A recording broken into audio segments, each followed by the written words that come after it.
Mr. President, the government's statement with the NDFP in Oslo was an agreement with the devil. Napatunayan na natin sa kasaysayan na Apo BBM. Sana po ay isalang-alang natin ang ating mga komunidad na naging pugad ng mga terorista sa kasaysayan na hindi sila seryoso at wala silang sinseridad sa usaping pangkapayapaan.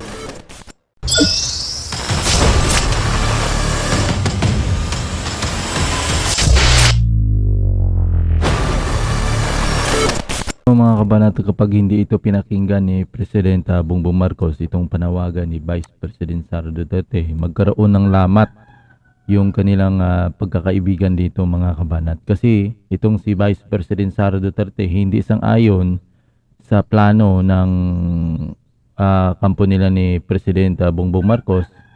Parang si President Bongbong Marcos ata sang-ayon din na bigyan ng amnestiya itong mga nakakulong na mga nasahanay ng CPP, no?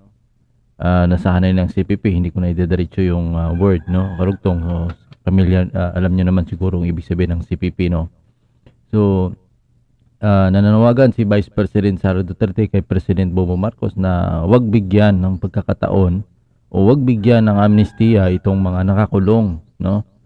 Ay mayroon natang nananawagan na international community, no? Kaso lang itong si President Bongbong Marcos parang nakikinig kaagad, no? Nakikinig kaagad kung ano bang ipapanawagan sa kanya ay nakikinig siya kaagad. 'Yun ang problema, no?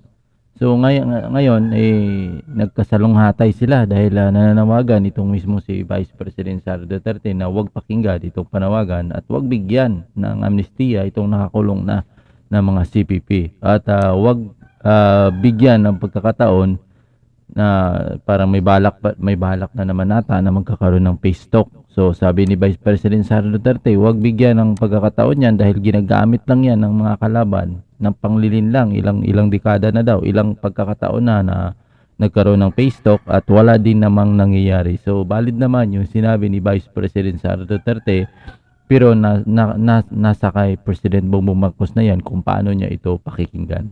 So kung hindi niya ito pakinggan yung panawagan ni Vice President Sara Duterte at nakikinig siya at itong si President Bongbong Marcos ay nakikinig sa nakapalibot sa kanya, masisira itong sinimulan ng NTF-ELCAC na maganda na ngayon yung ang hinahinatnan. So kumbaga, sabi nga ni Vice President Sara Duterte, tagumpay na itong laban na itong ginawa na NTF-ELCAC ay tagumpay na laban sa makakaliwang grupo.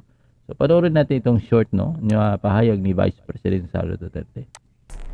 Pero hindi ang pagbibigay ng amnestiya ang daan sa kapayapaan. Ang dapat nating gawin ay pagpatuloy ang ating mga nasimulan sa NTF-ELCAC at mas palakasin pa ang mga ito. Panalo na tayo. Lumalaban na ang mga komunidad. Mr. President, the government's statement with the NDFP in Oslo was an agreement with the devil. Napatunayan na natin sa kasaysayan na hindi sila seryoso at wala silang sinseridad sa usaping pangkapayapaan. Gagamitin nila itong peace negotiation sa pagtraidor sa pamahalaan at paglinlang sa taong bayan. We appeal to your power to review these proclamations and agreements. Apo BBM, sana po ay isalang-alang natin ang ating mga komunidad na naging pugad ng mga terorista sa mahabang panahon na ngayon ay lumalaban na at tumutulong sa pamahalaan. Let us honor the memory of those who died in the senseless and bloody attacks of the NPA, CPP, and DFP. So yan, maiksi lang yung video yung pinakita ko sa inyo, no? Pero hindi, may 3 minutes yung video niya, hindi ko lang isinama. Isinama ko lang yung pinakadulo, ika nga. So, yun, no? Yung video na yan, medyo pag hindi yan pinakinggan, no?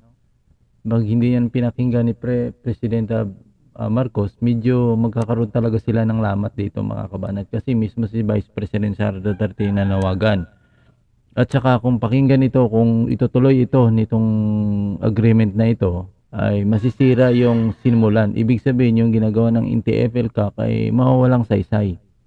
No? Mawawalang saysay, mga kabanat. Mawawalang saysay. Talaga parang bumalik sila sa zero pag ganito. So, mawala ng gana itong NTF-ELCAC na gampanan yung trabaho nila kasi walang useless, no? Iba yung ang approach ng nasa mataas, iba rin yung approach niya sa baba. Ang gusto kasi ng nasa baba ay talagang tuluyan ng i-end itong gawain ng mga kaliwa, no? So, ang sa taas naman, peace talk, nakikipag-negotiation, pinakawalan niya itong mga nakakulong na. So, ang labo. Dapat pag-isipan mabuti ni President Bongbong Marcos kasi habang tumatagal, na nakakalungkot itong si President Bongbong Marcos eh. Nakakalungkot yung kanyang mga style, hindi natin maintindihan. Pag hindi niya pag hindi niya ito pinakinggan si Vice President Sara Duterte, napakalaking dagok ito mga kabanat. Napakalaking impact ito sa kanilang relasyon talaga. Kasi mismo si Vice President Sara Duterte nakikiusap, ang sabi niya, Apo BBM eh, 'di ba? Na talagang nakikiusap si Vice President Sara Duterte na huwag bigyan ng amnestia itong nakakulong kasi maraming nakakulong na mga NDF ata yan, no? At mga CPP, hindi ko lang i-diretso yung pangalan nila, grupo nila, no? Familiar naman sa inyo, maraming nakakulong, no? At saka mayroon natang panawagan ng isang community, Oslo, ang sinabi yata, hindi ako magkakamali. Pero parang may narinig na ako dito sa ng gobyerno no? Na magkakaroon sila ng agreement at parang gusto atang din ni Presidente Bongbong Marcos. So, pero yan, sana pakinggan ni President Bongbong Marcos si Vice President Sara Duterte. Kasi yung niya nakikipaglaban yung nasa baba sa pamamagitan ng halimbawa yung ginagawa ng NTF-ELCAC, tinutulungan itong mga Sorinderena, no? Dahan-dahan bumababa, tapos ito namang nasa taas, iba yung galaw.